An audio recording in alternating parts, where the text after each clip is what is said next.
보겠습니다. 오늘 말씀 마태복음 1장 23절입니다.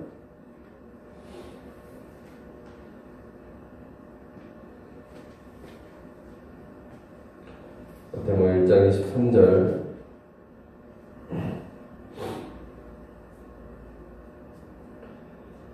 읽겠습니다. 보라, 처녀가 잉태하여 아들을 낳을 것이요 그의 이름은 임마누엘이라 하리라 하셨으니 이를 번역한즉 하나님이 우리와 함께 계시다 합니다. 하나 더 보겠습니다. 누가복음 2장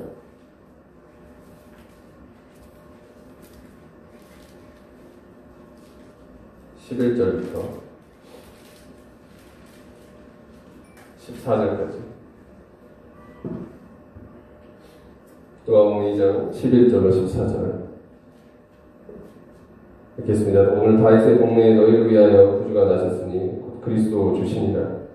너희가 가서 강보에 쌓여 그의 위에 있는 아기를 보리니 이것이 너희 표적이니라 하더니 우리는 수많은 천군이 그 천사들과 함께 하나님을 찬송하여 이르되 지극히 높은 곳에서는 하나님께 영광, 땅에서는 하나님이 기뻐하시는 사람들 중에 평화로다니라.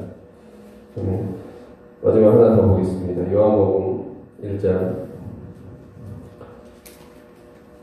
9절로 14절입니다. 요한복음 1장 9절로 14절.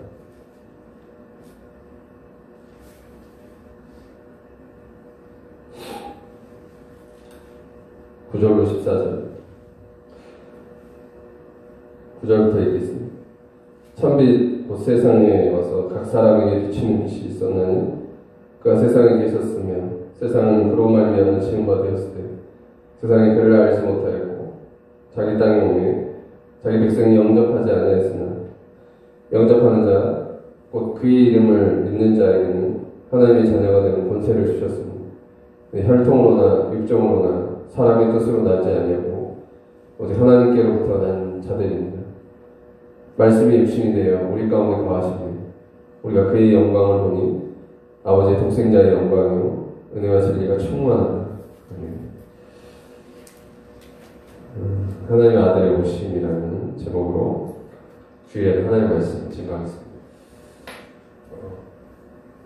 크리스마스 트리를 어제 어린이 예배 끝나고 아이들과 함께 이렇게 해봤는데 이제 성탄절 이제 분위기가 좀 더 이렇게 나는 것 같아요. 이제 막 캐롤이 막 틀어지고 그러고 있죠. 사람들이 어딜 가도 이제 캐롤이 들리더라고요. 전도를 가도 어디 커피숍 이런 데도 캐롤이 틀어지고 크리스마스가 왔구나 그런 생각이 많이 들었어요. 근데 이제 정말 크리스마스의 이 의미를 알고 우리가 가고 있는가 생각을 좀 해보게 돼요. 이제 크리스마스다라는 이 이미지가 많이 이제 변질된 것 같다는 생각이 들어요.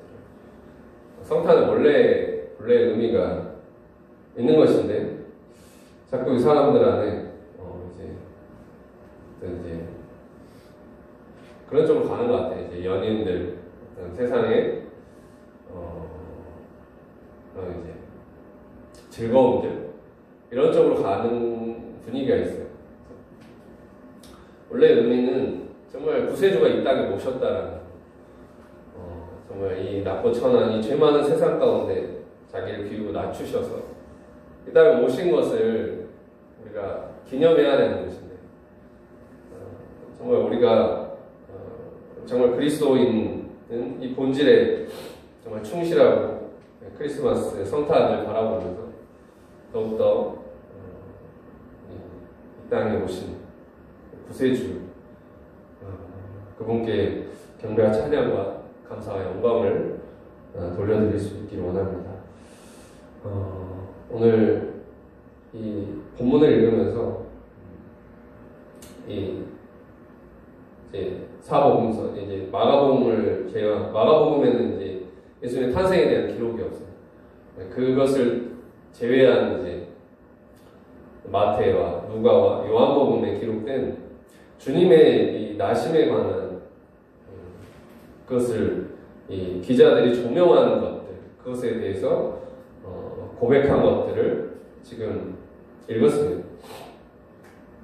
그래서 정말 우리가 주님의 이 나심의 의미를 이 하나님의 말씀을 통해서 다시 한번 생각해보고 그것에 정말 성탄의 의미를 생각하고, 그래서 정말 우리에게 진정한 크리스마스가 그런 크리스마스를 맞이할 수 있게 주님으로 축원드립니다. 크리스마스라는 이 말 자체가 크리스, 메스에서 왔잖아요. 크라이스트. 메스는 이제 미사, 예배라는 말이에요. 그리스도를 예배하라는 그 본래 의미가 있는 거죠. 정말 그리스도를 예배하는, 그리스도의 탄생을 기뻐하고 기념하고 예배하는 것이 우리가 붙들고 가야 되는, 이 기간 붙들고 가야 되는 것입니다. 마태복음 첫 번째 그 본문부터 우리가 읽었는데, 마태는 이렇게 말을 하고 있습니다. 이건 구약의 이사야서에 기록된 기록입니다. 마태복음 1장 23절에 보라 처녀가 잉태하여 아들을 낳을 것이고 그의 이름을 임마누엘이라 하려 하셨습니다. 이를 번역하자 하나님 우리와 함께 계신 합니다.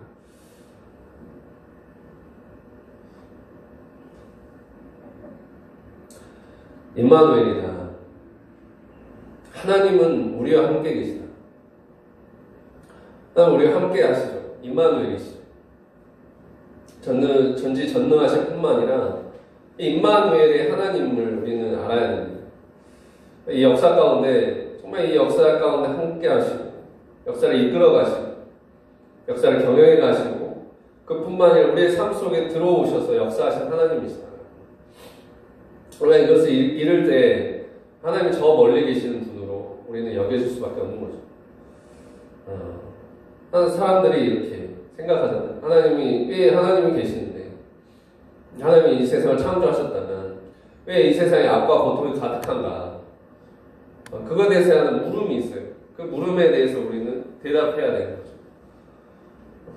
이 악과 고통의 세상을 하나님이 지으신 것이 아니고 인간의 타락으로 말미암은 것인데, 근데 이것을 하나님께서 구원하시려고 오래도록 준비하시고 수많은 일을 하시고 지금도 졸지도 주무시도 않으시고 이 역사 가운데 나타나셔서 육신을 통해서 오셨는데 그분이 바로 예수 그리스도다.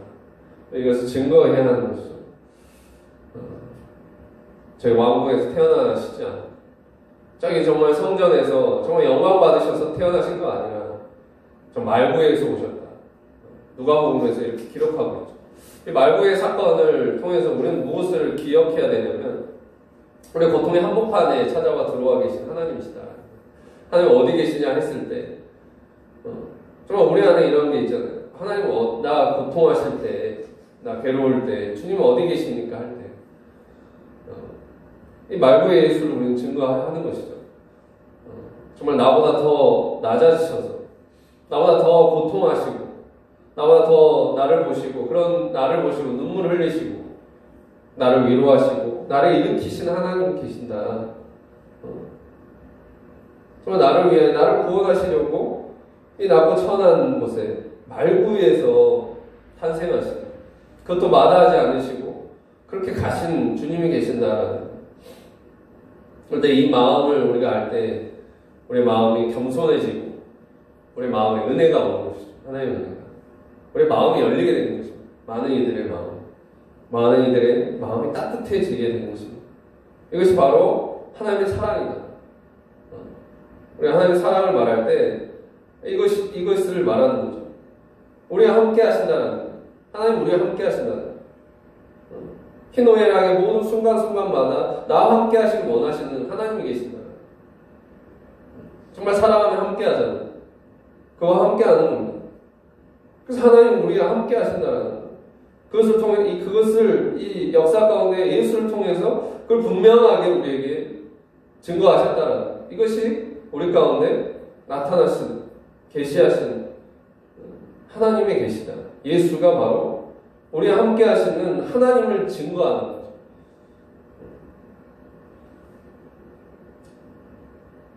이 비극에, 얼마나 이 세상에 비극이 많이 있습니까? 고난의 상황이 많이 있습니다. 그러니까 우리가 이것을 기억해야 하는 거죠. 하나님이 임마누엘이시다. 사실 하나님 우리와 정말 함께 하시고 우리의 마음에 거하길 원하시잖아요. 정말 그래서 이 낮고 낮은데 더 자기를 비우시잖아요. 왜 우리 마음 가운데 거하길 원하십니까? 문제는 어디 있습니까? 우리가 마음에 하나님 두길 싫어하는 거죠. 로마서 1장에 죄에 대해서 말하는데 무슨 죄가 있습니까? 아담의 죄가 있는 거죠. 마음에 하나님 두길 싫어한다. 날 좀 내버려 두시고 내 삶의 내 주인은 내가 되길 원하고 하나님을 거부하는 마음, 하나님 반역하는 마음, 하나님 마음에 두기 싫어하는 것, 이 죄가 결국 우리 스스로 하나님을 유리한 존재로 만든 것이고, 그래서 우리는 죄 가운데 빠져서 고통하면서 죄의 나락으로 떨어졌어요. 온갖 악의 유혹을 받고 죄의 구렁텅이에 빠져서 살아가고 있는 것이죠. 이런 우리를 하나님께서 잘 내버려 두시는 게 맞는 거죠. 내버려 두실 뿐만 아니라 정말 심판하고 지옥에 보내시는 게 맞는 거죠. 그게 공의이죠. 그러나 하나님은 또 사랑이셔서 우리를 붙드시고 우리를 불쌍히 여기셔서 지극히 자기를 낮추시고 비우셔가지고 우리와 함께하기를 원하셨다. 우리를 붙드시고 우리 안에 들어오기를 원하신다. 비록 영접하는 자가 없다 할지라도 이게 정말 안타까운 역사의 비극이잖아요. 하나님의 아들이 이 땅 가운데 오셨으나 영접하는 자가 없었다라는 정말 겸손한 모습으로 자기를 비우고 낮추셔서 오셨는데 더 경배해야 될 이들이 이게 진짜 왕의 모습이구나. 근데 오히려 이 왕을 영접하지 않고 멸시하고 배반하고 그의 말씀을 거역했던 이 죄에 대해서 우리는 생각해야 돼요. 이 죄가 오늘 여전히 있는 것이죠. 이 세상 가운데 이 죄가 만연해 있는 것입니다. 이 사랑의 하나님을 마음에 받아들이지 않는 이 사람 안에, 인간 안에, 죄인된 인간 안에 말할 수 없는 불경과 교만이 있는 것입니다. 우리는 늘 말구의 예수를 보면서 예수님의 이 삶을 보면서 정말 애통하며 또 회개해야 할 것입니다. 단순히 이걸 미워할 수 없는 것이고 미화, 아름답게 치장할 수 없는 거잖아요. 말구의 예수를 아무리 이렇게 치장한다 할지라도 그것이 얼마나 이게 사실 비극인가. 영접하지 않았다라는 거예요. 영접하지 않았다.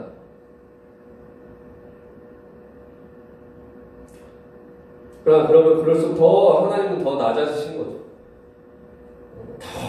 더 낮아지셔서 우리 가운데 오신다라는 거예요.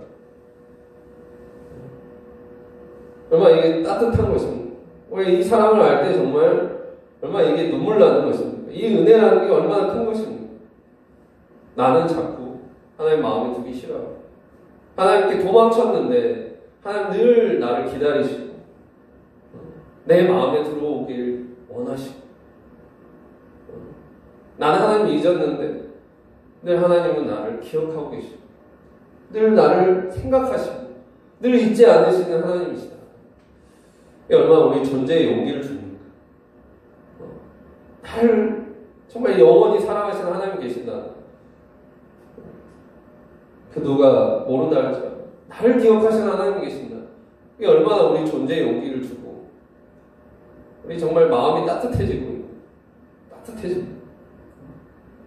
고통의 한복판에 있다 할지라도 정말 이제 고난을 경험하고 심각한 장애를 경험한 사람들이 정말 이 은혜를 말해요. 간증합니다. 제가 얼마 전에 이제 레나 마리아나 이제 한국에 이제 있었던 이제 안면 장애를 가지신 그분의 이제 간증을 보면서 정말 그 안에 감사가 있었고 하나님의 은혜에 대한 고백이 있는 거예요. 간증을 들었는데 눈물이 나더라고요. 이 심각한 고통 가운데 있고 심각한 장애 가운데 있었는데 그 가운데 정말 하나님의 위로가 넘쳤고 그 가운데 하나님의 은혜를 깨닫고 그 가운데 정말 감사하게 됐다는 거예요. 이게 정말 간증이더라고요. 그렇잖아요. 우리는 정말 건강한 육신을 가지고 정말 평탄할 때 오히려 우리는 감사하지 못합니다. 정말 하나님의 은혜를 고백하지 못합니다. 그런데 오히려 더 이런 자리에서 이 고통의 이 자리에 있는 사람들 안에 정말 하나님의 위로를 경험하고 하나님의 은혜를 증거하는 그런 모습이 있었습니다. 하나님은 그런 분이십니다. 우리 고통의 한복판에서 나보다 더 아파하시고 눈물을 흘리신다. 이런 간증을 하시는 거예요. 거기서 이제 존재의 용기를 얻고 변화가 되신 그 간증들을 많이 듣게 되었습니다. 저 역시 마찬가지고 여러분도 마찬가지일 겁니다. 이걸 경험한 분들일 겁니다. 고통의 한복판에 나의 그 외로움과 고독과 힘겨운 가운데 그 하나님을 알게 되고 그 사랑의 하나님을 영접하신 분들이죠. 우리가 이것을 증거하는 이걸 많은 사람들이 증거해야 돼요. 하나님을 증거, 이 하나님을 증거해야 돼요. 임마누엘 하나님입니다. 너의 이 역사의 한 복판 가운데 그 낮고 낮아지셔서 자기를 비우시고 우리와 함께 하시는 하나님입니다. 너와 함께 하시는 하나님 계신다. 함께 하길 원하시는 하나님 계신다. 그래서 증거하며 살아갈 수 있는 저와 여러분 다 되시길 주님의 이름으로 축원드립니다. 자, 두 번째, 이제 누가복음 본문을 보았습니다. 말구유 예수 이야기죠.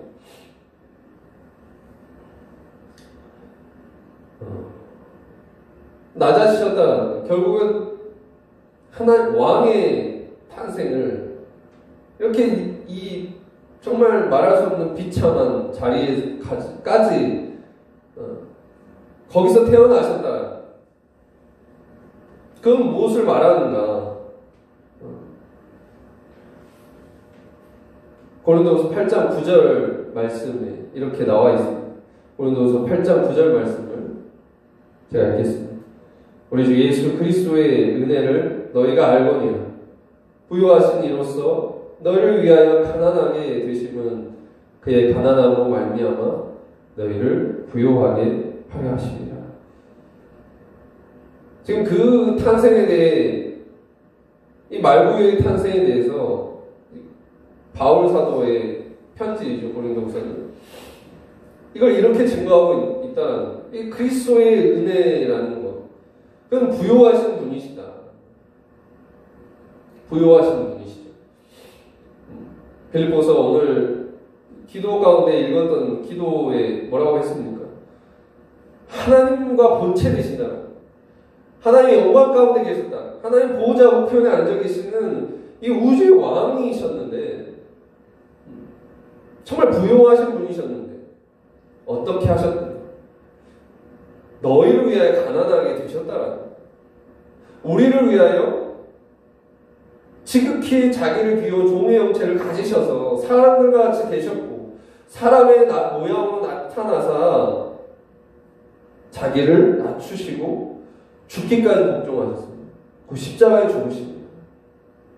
왜 이런 길을 가셨는가? 왜 이렇게 자기를 비우고 왜 이렇게 자기를 낮추시고 말구에서 나시고 그렇게 정말 고난 가운데 계시고 몰리고 쫓기고 뿐만 아니라 죽기까지 복종하셔서 그 십자가의 그 험한 길을 가셔서 죽으셨는가?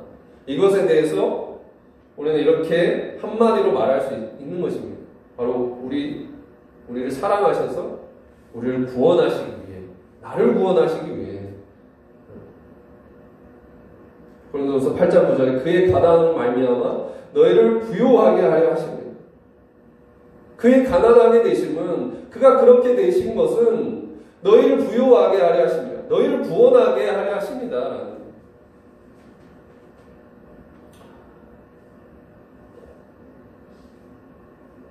이 사랑이고 말할 수 없는 섬김, 가치를 말하는 거죠. 우리는 이 모습, 이 마음을 품어야 됩니다. 이 마음을 기억해야 됩니다. 빌보서에 이 마음을 가지라고 했잖아요. 이 마음을 기억하고 이 마음을 가져야 하는 것이죠. 세상에 많은 사람들 안에 세상의 방식은 어떻습니까? 이 마음이라는 게 높아지려고 하잖아요. 자기가 높아지고 자기가 인정받으려고 하고 영광받으려고 하고 자기를 채우려고 하는 이게 바로 세상의 방식입니다. 죄악된 인간의 모습입니다. 늘 끊임없이 자기를 높이고 자기를 채우려고 하는 것, 자기를 높이려고 하는 것입니다. 그런데 이런 세상은 어떻습니까? 이런 세상에 천국이 있습니까? 이런 삶을 살 때 이게 지옥인 것이죠. 왜 우리가 언제 싸웁니까? 언제 분열하게 됩니까? 대부분 다 지지 않으려고, 자기가 이기려고, 자기가 높아지려고, 자기를 채우려고 하기 때문에 이 많은 사람들 안에 이 문제가 나타나는 거죠. 세상 안에 어디를 가든 이 문제가 있는 겁니다. 이 죄인된 인간 안에 이 마음의 문제가 있는 것이죠. 끊임없이 자기를 높이고 자기를 채우려고 하기 때문에 문제가 생기는 거예요. 죄의 문제라는 거죠. 죄의 문제. 얼마나 끊임없는 이 죄의 문제가 해결되지 않고 살아가고 있습니다. 그래서 오늘 또 수많은 그런 이제 안타까운 이야기들을 많이 듣게 됩니다. 끊임없이 그렇게 이 죄 가운데 서로 싸우고 분열하는 거예요. 그런데 이런 세상 가운데 주님은 어떻게 오셨는가? 전혀 반대로 오신 것이죠. 지극히 자기를 비우시고 낮추시고 죽기까지 복종하셨어요. 말구에서 나시고 정말 모든 사람들이 영접하지 않는 그 자리 가운데서 하나님은 우리를 구원하시고 즉 자기를 섬기시고 섬김의 왕으로 오셔가지고 우리를 위한 구원으로 아무도 몰라준다 할지라도 우리를 향한 섬김의 길을, 구원의 길을 묵묵히 걸어가신 것입니다. 이게 바로 십자가입니다. 이게 주님의 마음이고 우리를 향한 주님의 그리스도의 모습입니다. 주님은 이렇게 오셨죠. 세상의 방식과 정반대로 오셨어요. 전혀 반대로 오셔가지고 이 사람들 안에 이 주님을 영접하지 않는 그런 자리 가운데서도 자기를 낮추시고 비우셔서 이 천국을 열어주신 것이죠. 천국을 열어주셨어요. 언제 우리가 천국을 경험할 수 있습니까? 우리가 언제 천국에 열어갈 수 있습니까? 이 세상 가운데 어떻게 우리는 천국을 경험하게 됩니까? 이 주님의 이 마음을 기억하고 이 주님의 마음을 품을 때에 이 주님의 모습을 닮을 때에 그때 우리는 천국을 열어갈 수 있습니다. 그때 우리는 하나가 될 수 있는 늘 우리는 싸우고 분열하는 것은 이 죄의 문제 때문이죠. 나를 높이고 나를 채우려고 하는 거예요. 그래서 진정 우리가 주님처럼 우리 자신을 비우고 낮출 때 진정 하나가 될 수 있습니다. 이 마음과 자세를 붙들 때 가정에서도 마찬가지고 교회에서도 우리 사회에서도 정말 하나가 될 수 있고 정말 우리는 정말 살만 나는 것입니다.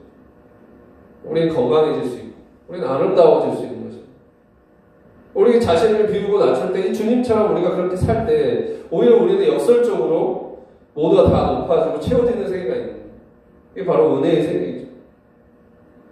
부여하신 자로서 너희를 위하여 가난하게 되시는 그의 가난함을 인하여 너희를 부욕해 하려 하십니다.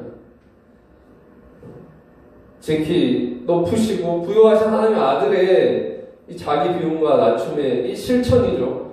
사랑의 실천이죠. 이것으로 말미암아 온 세상이 부요하게 됐다. 이 분열을 멈추게 되고 하나 되는 세계를 열어갈 수 있게 된 것입니다. 이 겸손, 이 마음을 품어라. 이 크리스마스를 맞이해서 이 마음을 품어야 하는 것이죠. 하나님 아들의 이 겸손, 발구에서 나셨던 하나님 아들의 지극한 자기 비움과 자기 낮춤의 사건을 우리는 그것을 기억하고 그것을 묵상하면서 오늘 우리의 삶 가운데 이런 사랑을 실천하면 좋겠습니다.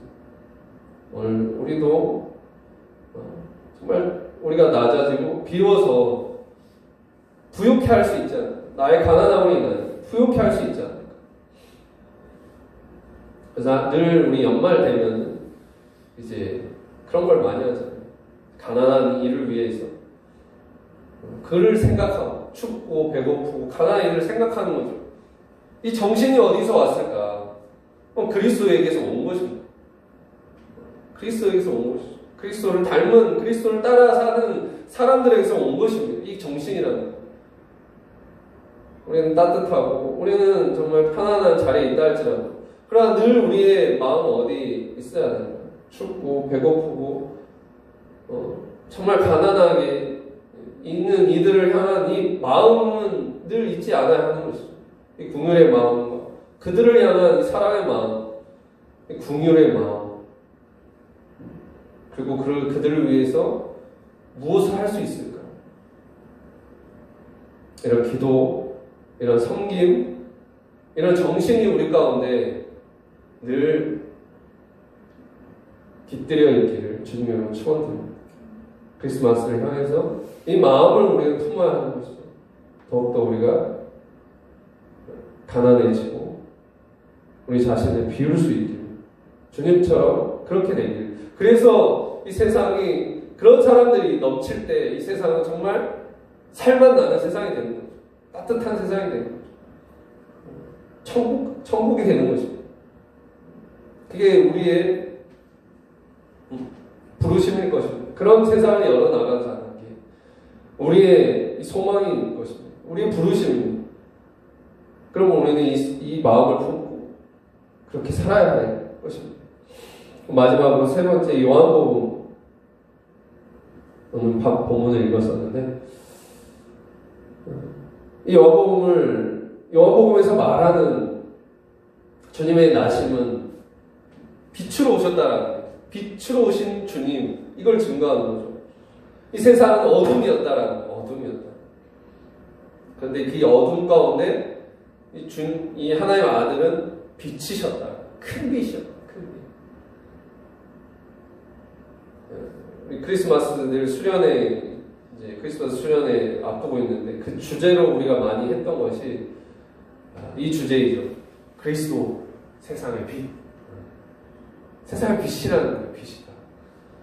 밝은 빛, 환하게 비추는 빛. 이 빛을 통해서 어둠은 물러가는 것이고, 그 이 빛을 통해서 따뜻함이 오는 것이죠. 열이 나는 거죠. 그렇죠. 그런 겁니다. 빛이 얼마나 중요한 것입니까? 우주의 모든 그 에너지가 다 태양에서 오잖아요. 마치 그런 태양처럼 그리스도는 이 세상에 빛으로 오셨다.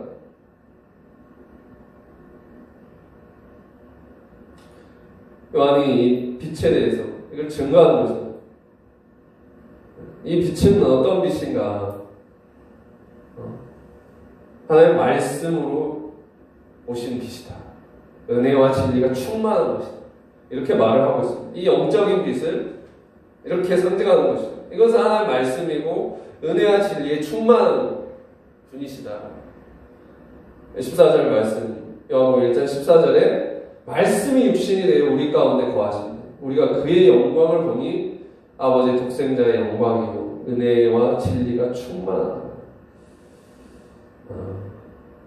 빛으로 오신 예수님은 이렇게 말씀이 육신이 되신 분이라는 거예요.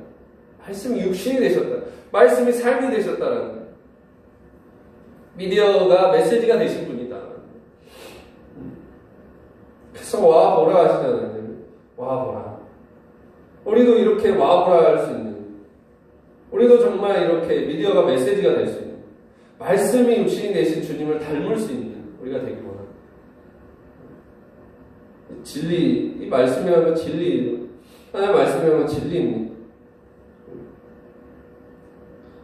어둠이라는 것은 진리에서 떠나 있다는 거예요. 진리에서 멀어져 있다는 거예요. 그러므로 이게 비진리라는 거예요. 세상은 어둠이라는 것은 결국 이 진리가 없다는 거예요. 그래서 어두운 것입니다. 이 어두운 이 진리가 없는 세상 가운데 예수님은 진리의 본체로서 말씀이 육신이 되셔서 우리 가운데 오시고 우리에게 그 진리를 알게 하시고 진리로 인도하셨다. 요한복음 14장에 주님께서 스스로 이렇게 증거하시잖아요. 내가 본 길이요 진리요 생명이라. 나로 말미암지 않고는 아버지께로 올 자가 없느니라. 예수님이 길이요 진리요 생명이라. 예수님을 통해서 우리는 하나님께로 나아가고 예수님을 통해서 우리는 천국으로 들어가는 것입니다. 그게 천국의 문인 것입니다. 이게 진리라는 거예요. 진리 자체로 오셨다. 그의 메시지뿐만 아니라 그의 삶 자체가 진리라고 했어요. 생명이라 했어요. 생명나무이시죠. 그 열매를 먹는 겁니다. 그런 자들이 영생을 하는 것이죠. 영원한 생명을 얻는 것이죠. 영생. 진리의 나무에 연합되어 있는 자. 우리가 그런 자들이 되길 주님으로 축원합니다. 늘 우리가 예수를 믿지만 더 우리가 예수를 잘 믿기 원합니다. 예수를 바라보지만 예수를 더 바라보기를 원합니다. 늘 바라보기를 원합니다. 진정한 예배에 대해서 이렇게 말을 했습니다. 너희가 너희 삶을 거룩한 산 제사로 드리라. 이것이 너희가 드릴 영적 예배니라 했습니다. 이 영적 예배에 대해서 이 예배의 모습은 어떤 것인가? 계시록에서 이 하늘 예배에 대해서 이렇게 말을 했습니다. 한 짐승이 이제 온몸에 눈이 있어가지고 하나님을 향해서 거룩하다 거룩하다. 이게 상징하는 뭡니까? 온몸에 눈이 있다. 하나님 온 신경이 하나님 향해 있어서 거룩하다 거룩하다. 온 삶이 하나님 향해 있다는 거, 주님을 향해 있다는 거. 이게 진짜 정말 하나님이 우리 기뻐 받으시고 기대하시는 하늘의 예배인 것이고 우리 삶 가운데 이런 예배가 이루어지길 기다리시는 거죠. 우리 삶이 이런 예배가 돼야 되는, 이게 바로 하나님 정말 거룩한 산 제물이 되는 것이고 이것이 정말 진정한 예배, 영적 예배다. 그리고 더 우리가 예수를 바라봐야 돼요. 예수를 바라봐라. 이 길과 진리와 생명에서 늘 연합되어서 하나님께 나아가고 그래서 영생을 얻는 자들이 되어야 합니다.